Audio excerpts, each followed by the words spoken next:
This right here is crazy. It's definitely crazy. We got to get into this. So this is an article that is basically giving us the rundown on why the owners are kind of refusing to sign off on some of the things that the WNBA players want. It points out viewpoints like them viewing it as an unstable business up to this point. The silence has been absolutely overwhelming, but now the truth is finally surfacing. Deja Kelly has spoken up, and what she revealed is sending tremors throughout the league. She admitted she's genuinely afraid, terrified, of a looming WNBA lockout now just days away. And you have to realize this isn't some distant negotiation or a harmless debate for her or the countless players who aren't the league's multi-million-dollar stars. This is their career, their livelihood, their one real shot at professional basketball. And that frustration is now spilling over, aimed squarely at the WNBPA, the very organization meant to defend them. Players are accusing their own union of failing its most vulnerable members, dragging this high-stakes standoff toward a cliff that could destroy careers, throw the league into chaos. And the league has been careening toward a lockout as negotiations soured, with revenue sharing being the largest sticking point. Despite the massive amount of money coming into the WNBA, the league, which is majority owned by NBA owners, wants to keep their revenue sharing structure the same, guaranteeing far more profit for owners and investors than for the players who actually play the game. And too many news reports have catered to owners' interests when reporting on the negotiations between the players union and leave many feeling furious, abandoned, and painfully alone. And she's far from the only one. More and more non-star WNBA players are stepping forward, echoing Deja Kelly's raw fear that December 1st isn't just a date. It's a ticking bomb threatening to detonate their entire world. Veterans like Steph Talbot are making their stance unmistakably clear. A lockout wouldn't just hurt, it would be catastrophic. She represents a massive portion of the league, players who are not the elite few, players who can't simply survive a financial drought.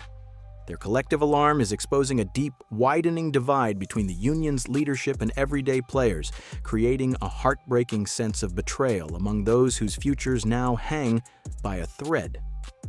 This is becoming a defining moment, a test of solidarity that the union seems on the verge of failing. Steph Talbot isn't sugarcoating anything. She acknowledges that her career is closer to its end than its beginning. And you can hear the urgency in everything she says. She sees the clock ticking, not just on her own time, but on the future of countless players. Losing an entire WNBA season.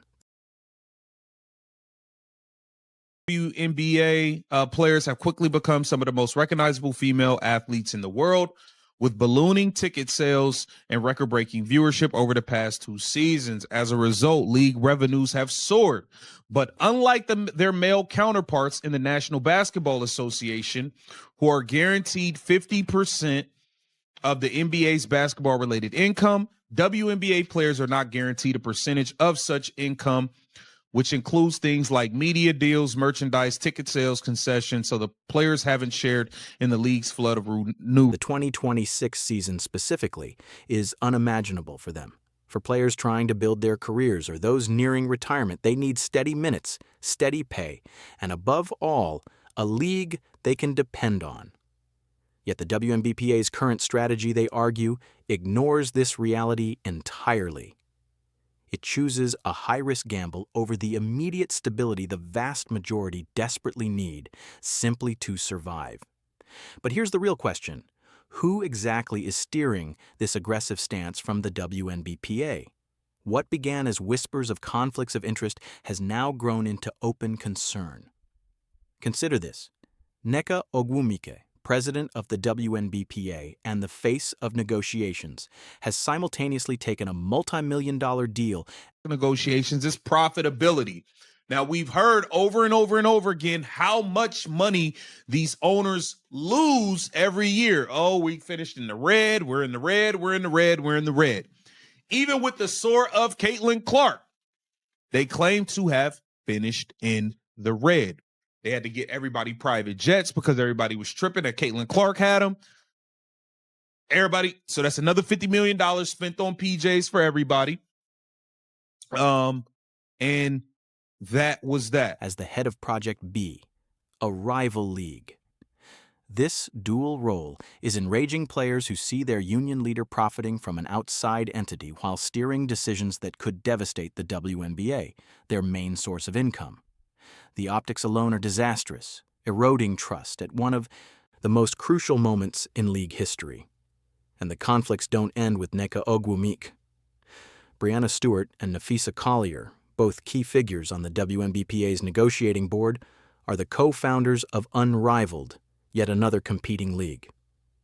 This raises serious questions. Are these stars truly fighting for all WNBA players from the highest earners to the last bench slot, or are their choices influenced by personal financial stakes and outside ventures?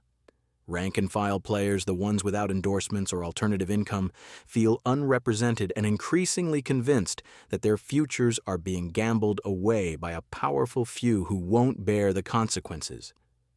This conflict of interest is the core of the anger. The stars have unrivaled money, Project B money, major endorsement money.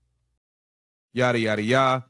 But this is them questioning the owner's stance and why they have not been transparent with documentation for the WNBPA showing the losses and all of that stuff. But it's also showing their viewpoint on why they are hesitant to commit to whatever this revenue sharing thing is. Like, the players getting 50% of the revenue sharing is not going to happen. You can forget about that. They can forget about that. That's not going to happen at all. They have financial cushions that allow them to sit out the entire 2026 season without suffering devastating personal consequences. But most WNBA players don't have that luxury. For them, losing a single season means severe financial damage, halted momentum, or even the premature end of their dream. It highlights a fundamental and deeply unfair power imbalance within the union that's supposed to protect everyone equally. I need the job. A simple, piercing truth that cuts through everything. Meanwhile, reports say the WNBA has put a massive offer on the table. The maximum salary would rise to over $1.1 million, an enormous jump. Base salaries would increase sharply, and the average salary would more than triple. For many struggling to get by, this offer is life-changing. It promises real financial stability and a chance to focus solely on the WNBA instead of chasing overseas contracts just to stay afloat. One of players' biggest demands for years. Yet, despite this huge offer, negotiations have stalled.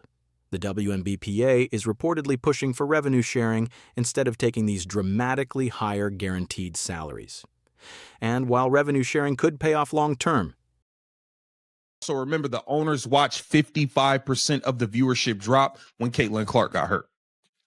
55% of the viewership tanked when Caitlin Clark was injured. Got to take that into consideration. I'm sure the owners are taking that into consideration. Like, hey, what if something happened and this girl gets hurt again? We lose more than half of the viewership again? I'm sure that is something. The immediate risk is massive for players like Deja Kelly and Steph Talbot. A high fixed salary is a guaranteed lifeline, available right now. They can't afford to wait for a speculative future payout, especially if that pursuit brings on a lockout that pays them nothing. This insistence on revenue sharing over immediate security is exactly what is infuriating most players. The physical toll is another critical issue. Take Jade Melbourne, a 23-year-old with the Washington Mystics. She openly says her body is already worn down from finishing a WNBA season, only to immediately fly to Australia to play in the WNBL. This non-stop grind is a result of the WNBA's insufficient current pay. The new deal's improved salaries offer a real escape from this cycle, giving players rest, off-season training, and longer careers. Melbourne's plea is blunt. Her body feels terrible. She sees the proposed deal as the solution. She knows better WNBA pay would end the need to beat my body to hell overseas. She wants the deal signed, not a lockout that benefits no one. And here's something essential. Players like Melbourne, Talbot, and Deja Kelly have no ties to Project B or Unrivaled. They're not part of the protected elite with backup income and business ventures.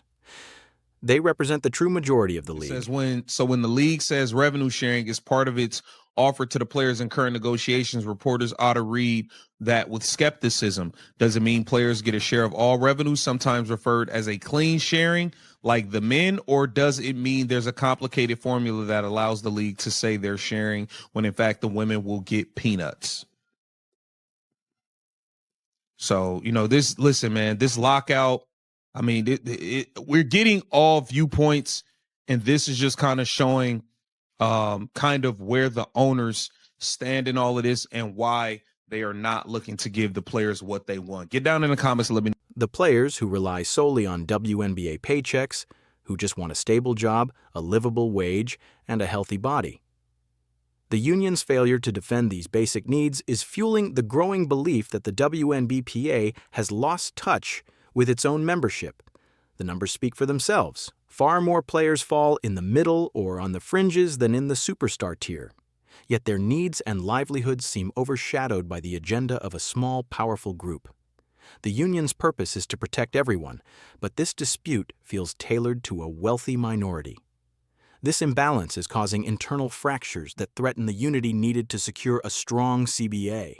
And don't forget the players still trying to establish themselves, like Deja Kelly. They cannot afford a 2026 lockout. They need games, exposure, steady income. But hey, and then it shows here WNBA will lose $40 million this season, and its NBA investors are growing impatient. A lockout isn't an inconvenience. It's potentially career-ending. There are international consequences, too. Many players, especially Australians like Talbot and Melbourne, spend their off-season in the WNBL. A higher WNBA salary could finally allow them to rest instead of flying overseas, which would be a huge personal win for them. Timing matters. The WNBA is planning major expansion, 5 new teams by 2030, including Toronto, as soon as next year. This growth depends on drawing and keeping top global talent. But right now, many elite European players skip the WNBA because they earn more at home. A strong new CBA would change that overnight, making the WNBA the premier destination for women's basketball worldwide. Players know this. With higher salaries and a better cap, the league can finally level up. It's not just about earnings, it's about growth, better games, bigger audiences, and greater investment. But stalled negotiations are blocking that progress. The voices of vets, international players, and rising stars are now unified. They don't want a lockout. They want the deal signed now. Their urgency clashes with the hardline stance of the star-driven union board. The WNBPA's approach appears to favor a small group with outside income at the expense of those who need stability most. That's why anger is rising. Players feel unprotected by their own union. As the deadline approaches, the WNBA stands at a crossroads. This is about more than contract terms. It's about the heart of the league. If the union fails to safeguard all its members, it risks tearing apart the foundation of women's basketball. The fear from players with everything to lose is real, and they're demanding action before the dream of a thriving WNBA turns into a nightmare for the majority.